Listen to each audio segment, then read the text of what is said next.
課程簡介 Oracle R12 項目計費高級者廣東話版本，適合學員已經完成初級者及中級者課程，具有一般知識理論基礎經驗參加。完成課程後能掌握 Oracle EBS 系統嘅全盤設置，從項目嘅開始直至到系統上線當中嘅所有配置。課程包括以下課堂：第一課輸入支出批次，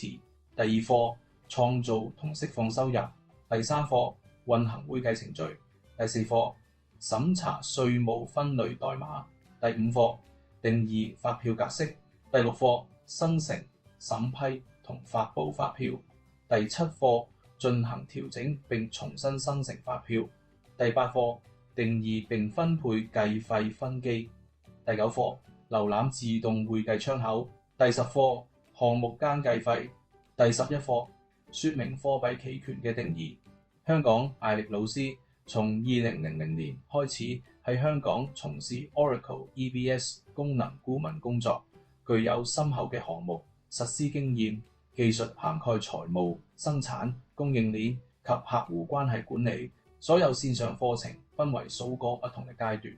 初學者從零經驗開始吸收 Oracle EBS 相關嘅業務流程、專業術語。中級者包括 Oracle EBS 系統，示範適合功能。完成學習後，你能夠操作系統及進行一啲用戶支援嘅工作。高級者包括 Oracle EBS 系統嘅全盤設置，從項目嘅開始直至到系統上線當中嘅所有配置。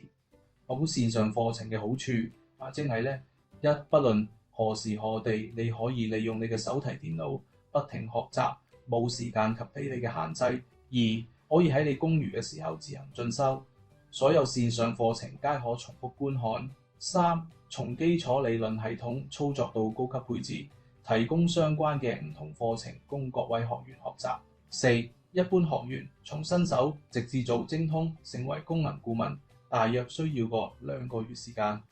學習完成之後，可以參與國內同埋海外同埋香港一啲大型嘅上市公司 ERP 項目。六賺取豐厚嘅薪金。七更加有機會加入我哋公司團隊一齊進行 ERP 項目。八所有學員嘅資料皆會記錄喺本公司嘅數據庫當中，完成特定嘅相關培訓課程，有機會由公司團隊篩選出嚟，成為我哋公司嘅功能顧問，參與國內、海外同香港一啲大型嘅上市公司 ERP 項目。